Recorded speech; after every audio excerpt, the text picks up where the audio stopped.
So here we have another gameplay video for you, and this is the #1 best aggressive loadout to use inside Rebirth. I mean, it's a really good aggressive loadout to use, even if you want to use it in Verdansk, for example, but most people do need that long-range weapon as well.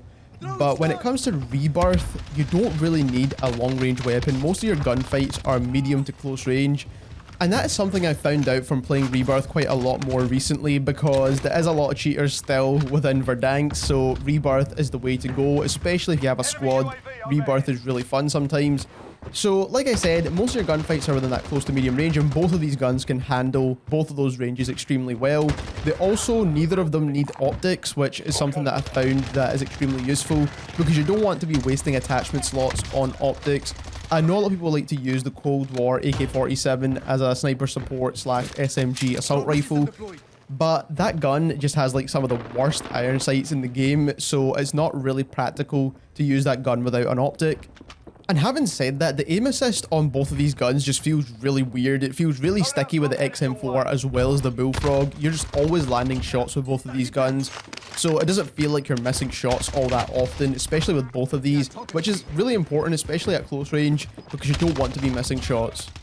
As you can see, I've already killed 3 enemies with this combination of weapons, and it's quite simple to switch between these two guns because they're very similar in a way that you can use either one of them at any of those distances you're going to be using it. So my teammate goes down here, I finish up this kill quite quickly, and already at the start of the game, we're only a minute in, and I've got 4 kills. Like I said, the only real issue with this combination is that kind of mid to long range. You can't really challenge any gunfights at that distance. I was about to go down these stairs and I have no clue what this guy was doing right here. He's just literally staring down the stairs. I don't even know if there was a guy downstairs at all because I didn't hear any footsteps. But that guy was just staring down the stairs, which was really weird. I managed to down a guy right here on this kind of orange ping marker where I've put it. That's why I'm trying to throw like a thermite and stuff to see if I can finish him off. And I also shoot this guy at kind of the longest range you can use this XM4 build. You can still control the recoil on it pretty easily because none of the attachments actually hurt the recoil. So you can still land shots at a slightly further distance than what you would expect. I do die here, and then I pick up this MAC-10 and absolutely fry this guy. The MAC-10 is still a really good gun as well.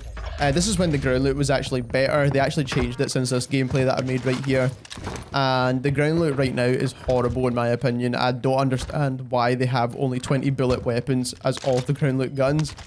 So I grabbed my guns back, and then I managed to hear this guy running, and I'm just kind of reloading my weapon. And this is why the XM4 is so good, because you can strafe out of the way whilst you're firing your weapon. I pre-fire the hell out of this guy because otherwise I would have been dead. And again, I'm trying to slide through the door and it just kind of doesn't work. And again, I'm shooting this guy while sliding, switch weapons again. It's easy to switch between these two guns right here.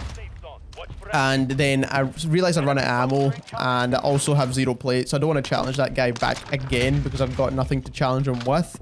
My teammate eventually runs upstairs and challenges this guy because he was almost dead anyway. And we're now nearing endgame, and I do pick up a few kills here as well. My teammates die pretty much instantly, but I'm hearing footsteps. I slide around the corner on purpose just to make sure, because sometimes people are coming through the door. You don't really know what's going on. I could have finished that guy, but I think there was more people in this building. I didn't want to make sure. And I can hear the res now, so that's why I throw the stun to see if I can get any hit markers at all. But again, I don't get any hit markers, so I'm kind of playing it slow here because my teammates are not near me whatsoever. And 2 of them now go down. And at this point, I'm left myself. I kind of realized that, and I'm just stun checking everything. I've got some stuns to use. I don't want to put myself in a position where I don't really have to.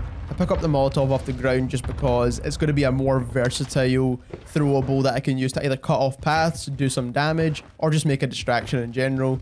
Whereas the throwing knife is not really going to allow me to do that. So now I'm just kind of sliding about, trying to see if I can hear or see anything. I don't want to commit too much to going outside. I did hear this res go off and managed to kill this guy. He wasn't that good, and I managed to get a teammate back as well. I seen this guy and I've tried to do damage to him, but this is the range where the BULLFROG's damage does drop off a little bit. And I see this guy coming back around again. I go inside in case he starts shooting and try to change my angle. I didn't know if he spotted me or not, that's why I wasn't too sure. And now I'm holding this angle here just in case he pushes through the door. At this point, I realize it's a 2v1 with this guy, so I do challenge it with my teammate, obviously, to get an easier kill. Now I get shot from the hill, which is really tough. I do have a gas mask, luckily, And I tried to make like a gas play here, which was probably the wrong play to make entirely. I realized I only have 2 ticks on my gas mask left and I need to get the hell out of here. And this was a really tough spot I was in, trying to get out here. At this kind of point, you're hoping no one really spots you. They are fighting each other, which I did notice. I'm just trying to make it to zone and use these rocks as cover. I don't want to engage in a gunfight that I don't have to engage in. So I'm just kind of waiting to see what goes on. I don't want to start reloading guns here, so I'll switch to my XM4 because it's got more bullets in it and finish up the last guy, which was pretty easy. So like I said, this loadout is definitely for those people who are aggressive players because you can cover your mid-range as well as your close range extremely well with both of these weapons. So for the XM4, you do want to go for the standard suppressor. It's going to give you sound suppression, bullet velocity, as well as a faster aim down sight speed and a faster sprint to fire, and that's what makes it very good for sniper support. But in this case, we're kind of using it as an SMG almost. Then you don't want to pick any barrel because every barrel is pretty much going to slow you down in every case, and for rebirth you don't really need it anyway. Most of your gunfights will be close range. For ammunition, we went for the 45 round mags because it doesn't give you any penalties besides a slight penalty to reload quickness, but you don't really notice it all that much. Then you do want to go for the Tiger Team Spotlight for the faster movement speed and the faster aim walking movement speed. The XM4 is still one of the best guns for aim walking movement speed, so I would highly recommend using the Tiger Team Spotlight. For the stock, you want to choose the Radar Pad because it's going to give you a faster sprint to fire just like the suppressor, and then also you get the faster strafing speeds as well, which is really important. And then lastly, I actually choose the Serpent Wrap for the faster ADS time as well. It does give you a slight con to sprint to fire, but we're already making up for that with some of the other attachments. And this is a really good SMG/sniper support build for the XM4. Then for the Bullfrog, this is probably the best build overall for the Bullfrog, whether you're using it in Verdansk or whether you're using it inside Rebirth. You do want to choose the GRU suppressor for the sound suppression, recoil control, bullet velocity, and damage range. I have tried it the regular sound suppressor, but you do need that slight help with recoil control in my opinion with the GRU suppressor, especially because the barrel we're going to use is the Task Force barrel, which increases your recoil overall. So this is the best barrel because it gives you the strafing speeds, but it does give you that slight con to recoil like I said. Then for the stock, you do want to choose the skeletal stock, again for the same reasons as we put it on the XM4 for the strafing speed as well as the sprint to fire speed.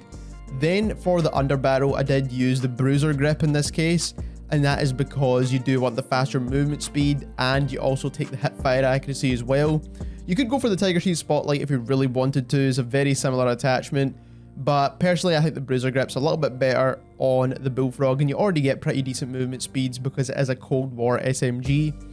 And then lastly, I go for the Serpent Wrap. You don't really need a mag on this because 50 rounds on the Bullfrog is already more than enough. And that is what makes this gun amazing inside Rebirth because you don't really need to reload it all that often.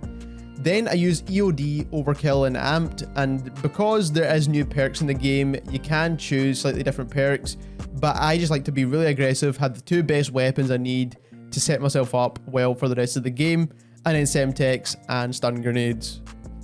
If you enjoyed this video and you learned something new, don't forget to subscribe to the channel as we're trying to reach our goal of 1,000 subscribers, and also click that link in the description down below and subscribe to our main channel. We do post stats content over there as well. Thank you very much for watching.